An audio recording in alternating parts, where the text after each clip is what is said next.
కానీ మమ్మల్ని ఎప్పుడు ఏం అడిగినా తక్కువ చేయలే మా డాడీ.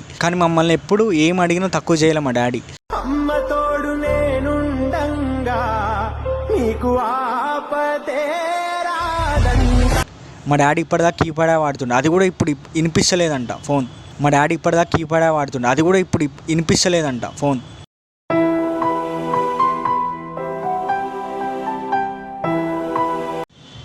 అండ్ ఇంకోటి ఏంటంటే మీకు చెప్పేది ఏంటంటే సో ఇప్పుడు ఉన్న ప్రజెంట్ సిచ్యువేషన్లో పేరెంట్స్ని తప్ప ఎవరిని నమ్మకండి.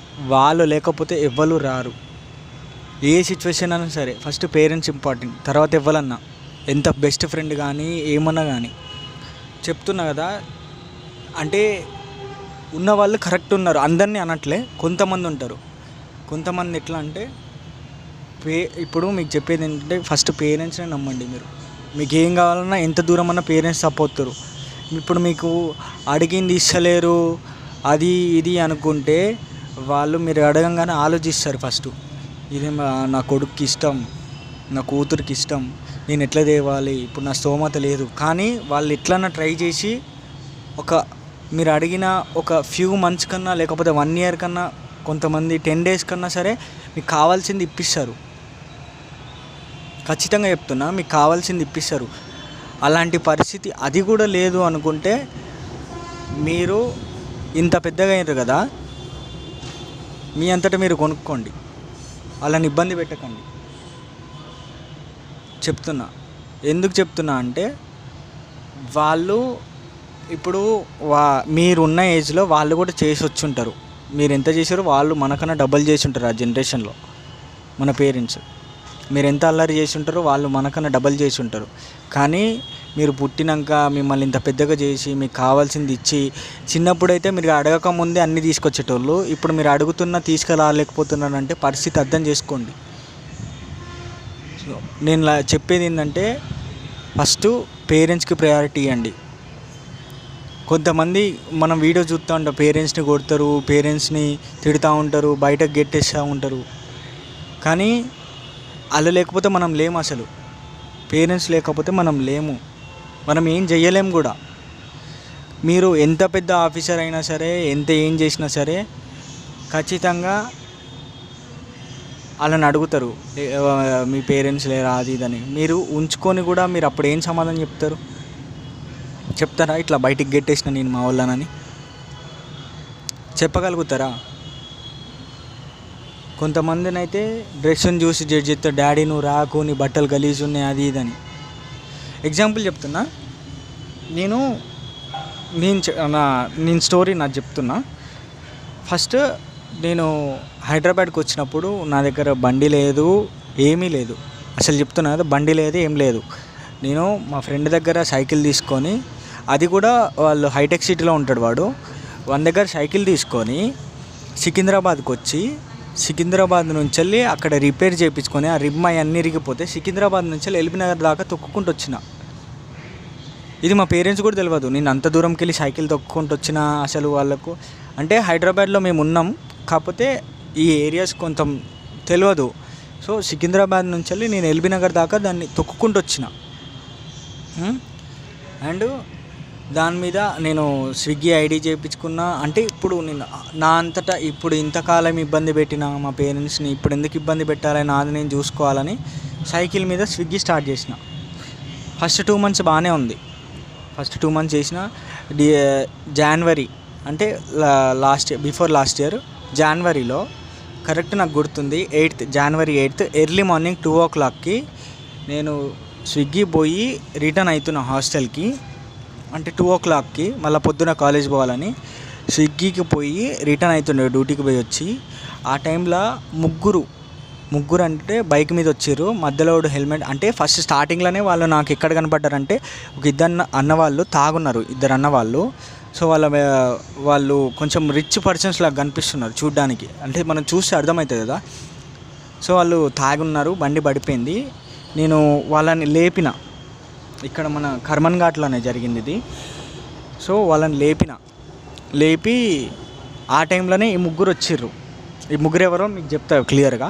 ఫస్ట్ నేను అన్న వాళ్ళు తాగి పడిపోతే నేను వాళ్ళని లేపిన. ఆ టైంలో ఒక ముగ్గురు వచ్చిర్రు ఒక బండి మీద, పల్సర్ బండి మీద. సో వచ్చి వాళ్ళు హెల్ప్ చేస్తున్నారు అనుకున్నా. వాళ్ళు ఏమంటున్నారంటే, సరే అన్న నేనే దింపుతాపా, మీ ఇంటికాడికి దింపుతాపా, ఎక్కడికి పోవాలి చెప్పు అంటే మంచోళ్ళు అనుకున్నా. అంటే హెల్ప్ ఇంటి దాకా పోయి దింపుతా అంటే వాళ్ళు ఒప్పుకోలేదు. వాళ్ళు వెళ్ళిపోయారు, అక్కడ అయిపోయింది. మళ్ళీ నేను ఇక్కడ ఎల్బీనగర్ దగ్గరలో వచ్చినప్పుడు వాళ్ళు ముగ్గురు సేమ్ వచ్చిర్రు. వాళ్ళే గుర్తుపట్టిన. వాళ్ళు ఆగు అంటే ఆగిన. అంటే ఇందాక ఆల్రెడీ చూసిన కదా, ఆగితే వాళ్ళు ఏమని చెప్పిర్రు, ఫుడ్ ఉందా అన్నారు. లేదన్నా అయిపోయింది, డ్యూటీ ఓవర్ అయిపోయింది, చేసుకొని వెళ్ళిపోతున్నా అన్న. సరే కానీ ఒక 50 రూపాయలు ఉంటాయి అన్నారు. అన్న నా దగ్గర అసలు లేవన్న పైసలు, నేనే స్విగ్గీ పోయి వస్తున్నా కదన్నా, సైకిల్ మీద చేస్తున్నా అన్న అంటే, సరే ఒకసారి నీ ఫోన్ ఎన్ని ఆర్డర్లు చేసినావో చూసిస్తా అని చెప్పారు. సరే ఏం చూస్తారో ఏమైనా హెల్ప్ చేస్తారేమో అనుకొని ఫోన్ ఇచ్చిన తర్వాత ఇదే ఫోను అటు ఇటు తిప్పి లైట్ తీసుకున్నాడు. అన్న లైట్ తీసుకోవడం ఏందన్నా అంటే ముందర బండి తోలిటో చూస్తే కొంచెం మంచిగా అనిపించాను. అన్న చూడన్నా ఫోన్ తీసుకొని పోతుండా అంటే నేను లైట్ తీసుకో అని చెప్తుర్రు. లైట్ తీసుకోవడం ఏందన్నా అంటే బండి స్టార్ట్ చేసుకొని ఉరికిపోతుర్రు. నేను సైకిల్ మీదనే ఉన్నా. సైకిల్ మీద ఉంటే ఒక దగ్గర ఒక 100 మీటర్స్ దాకా ఇట్లా నేను అంటే ఆ ఫోన్ తీసుకుని ఆయన చెయ్యి పట్టుకున్నా, లాస్ట్ అయిన చెయ్యి గట్టిగా. అంటే బండి మీద పల్సర్ బండి మీద ముగ్గురు ఉన్నారు.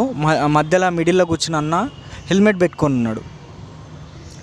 సో లాస్ట్ అయిన చెయ్యి పట్టుకుంటే నన్ను అంటే నేను సైకిల్ మీదనే ఉన్నా. ఇట్లా పట్టుకునేసరికి వాళ్ళు పోతుంటే ఇట్లా సైకిల్ దునికేసి ఆయన చెయ్యి పట్టుకొని ఉన్నా. నన్ను అంటే పడిపోయాను, ఇట్లా రాక్కొని నేను చెయ్యి పట్టుకొని ఉన్నా. బండి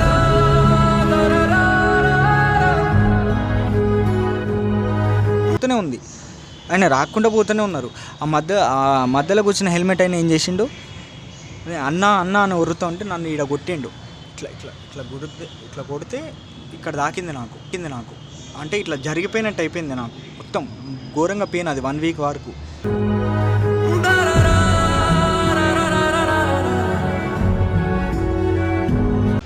సో వాళ్ళు కొంచెం ఇట్లా గల్లీ టర్నింగ్ వచ్చింది. అప్పుడే ఒక బైకోలో 2 అన్న వాళ్ళు ఎవరో తెలియదు.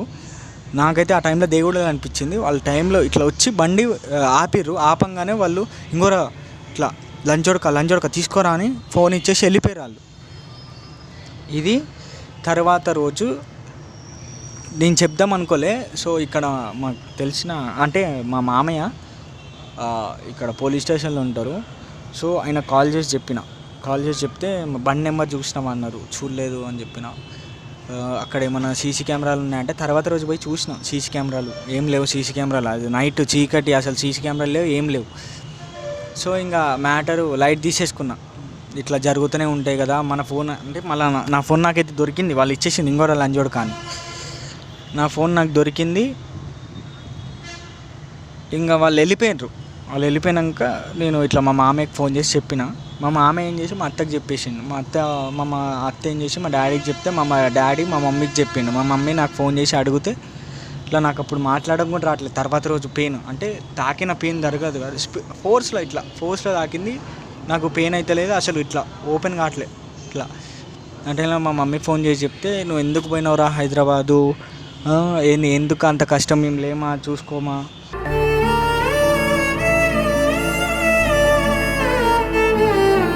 ఇంకా నేను ఏడ్చుకుంటా ఏం కాలేదు అని సంజాయించి తర్వాత 1 మంత్ ఇంటికి పోయినా. ఇక్కడ నుంచి ఇంటికి పోయి అప్పుడు డాడీ నాకు బండి కావాలి, బండి అయితే నేను చేసుకోగలను, నాది నేను అంటే నీకు ఎందుకు అంత కష్టం, నేను లేనా అని చెప్పిండు మా డాడీ. కానీ నేనే వినకుండా బండి కొనిపించుకొని వచ్చిన లాస్ట్ ఇయర్ మార్చిలో బండి కొనిపించుకొని అడిగిన.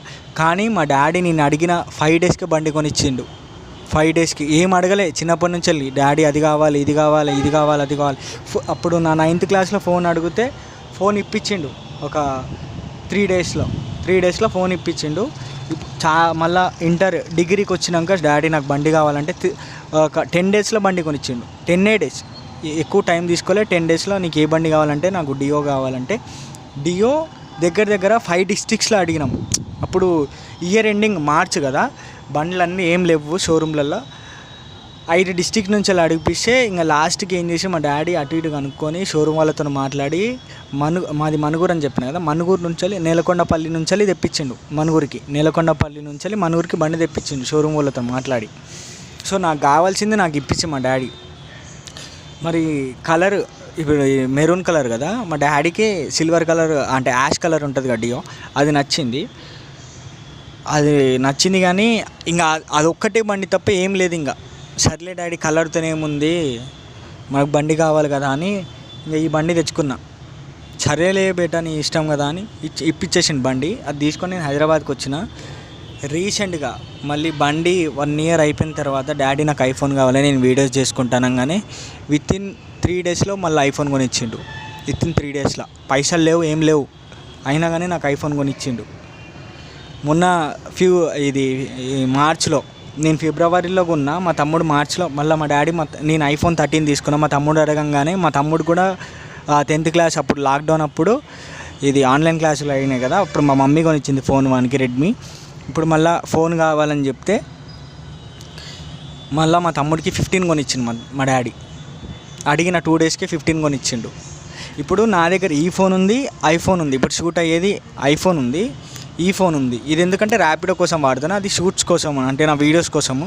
మా తమ్ముడి దగ్గర కూడా 2 ఫోన్లు ఉన్నాయి, కానీ మా డాడీకి ఇప్పటిదాకా ఫోన్ లేదు, టచ్ ఫోన్. మా డాడీ ఇప్పటిదాకా కీప్యాడే వాడుతుండే, అది కూడా ఇప్పుడు వినిపిస్తలేదంట ఫోన్.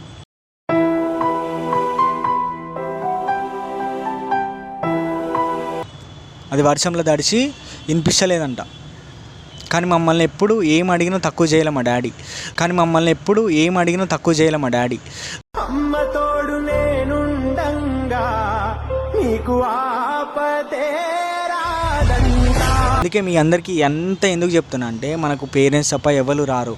ఇప్పుడు చెప్తున్నా కదా, ఇప్పుడు మీరు ఫోన్ చేసి ఇప్పుడు ఈ కాలంలో అరే మామ 20 రూపాయలు కొట్టరా అంటే కొంతమంది ఎట్లా చెప్తారు, మామ నా దగ్గర క్యాష్ ఉన్నారా ఆన్లైన్ లేవురా అని కట్ చేస్తారు. కొంతమంది అరే లేవురా అంటారు, కొంతమంది స్క్రీన్ షాట్లు పెడతారు. కానీ మామ నేను సెట్ చేసి పంపిస్తారా, అసలు నువ్వు 100 రూపాయలు ఎందుకు అడిగినవరా అని ఎవడు అడగడు. నేను అందుకే చెప్తాను, ఇప్పుడు అదే మీ పేరెంట్స్కి ఫోన్ చేసి డాడీ పైసలు లేవు అంటే 100 రూపాయలు అడుగు, 500 లేకపోతే నా పేరు మార్చుకుంటాను నేను. నువ్వు దూరం ఉండి చదువుకుంటా నీ పని నువ్వు చేసుకుంటాను అని వాళ్ళకు నమ్మకం కలిపి నువ్వు ఏదంటే అది నీకు కావాల్సింది ఇప్పిస్తారు. అందుకే చెప్తున్నా, ఎవరిని నమ్మకండి, ఎవరిని నమ్మకండి. ఇప్పుడు 4 రోజులు పిల్లి ఉంటుంది వెళ్ళిపోతుంది. ఇప్పుడున్న సిచ్యువేషన్లో ఆ పెళ్ళైతే అనదర్, ఆ పెళ్ళైన వాళ్ళు కూడా డైవర్స్ తీసుకుంటారు. సో అందుకే చెప్తున్నా, పేరెంట్స్ని రెస్పెక్ట్ చేయండి, పేరెంట్స్నే నమ్మండి, ఎవరిని నమ్మకండి. నేను చెప్తున్నది పేరెంట్స్నే నమ్మండి. ఫేక్ ఫ్రెండ్స్ చాలామంది ఉంటారు.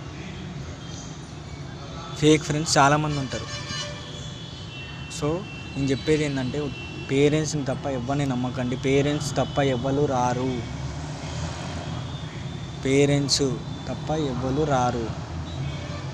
మనకు దెబ్బ తాకితేనే పేరెంట్స్ తప్ప. ఇప్పుడు మనకు దెబ్బ తాకింది, కొంతమంది ట్రూ ఫ్రెండ్స్ ఉంటారు, మనకు దెబ్బ తాకిందంటే వాళ్ళు ఏడుస్తారు. కానీ ఇప్పుడు మన పేరెంట్స్ ఏడుస్తారు కానీ ఇంకెవరైనా ఏడుస్తారా చెప్పండి మీరే. మనకి యాక్సిడెంట్ అయింది, మన పేరెంట్స్ ఒకవేళ ట్రూ బెస్ట్ ఫ్రెండ్స్ చిన్నప్పటి నుంచి కలిసి ఉంటే వాళ్ళు తప్ప ఇంకెవరన్నా ఏడుస్తారా మీకోసం? మీరు హామీ ఇస్తారా అట్లా? ఇదంతా మీకు అంటే నాకు చెప్పాల్సిన అవసరం లేదు, కాకపోతే నాకు జరిగింది, నేను మీకు షేర్ చేసుకుంటున్నా. సో మీరందరూ పేరెంట్స్ని తప్ప ఎవరిని నమ్మకండి. సో ఇక్కడ నుంచే ఈ వీడియో ఎండ్ చేస్తున్నా. Thank you for watching. Do subscribe. నేను ఇప్పుడే ఎదుగుతున్నా, కొంచెం సపోర్ట్ చేయండి, సబ్స్క్రైబ్ చేయండి. మనదైతే అసలు ఈ కంటెంట్ కాదు, మన మోటో బ్లాగింగ్ కంటెంట్. సో నాకు బాధ తట్టుకోలేక ఇట్లా షేర్ చేసుకుంటున్నా. ఇప్పుడు నాకు కొంచెం రిలీఫ్ అనిపిస్తుంది. సో మీకు కూడా లైఫ్లో ఇలాంటి ఎక్స్పీరియన్స్ అయినాయి కదా, అయినాయా లేవా కామెంట్ చేసి చెప్పండి, సరేనా? మీ తరపు నుంచి ఒక్క సబ్స్క్రైబ్ చేయండి please. Thank you so much for watching. Like, share and subscribe. Bye.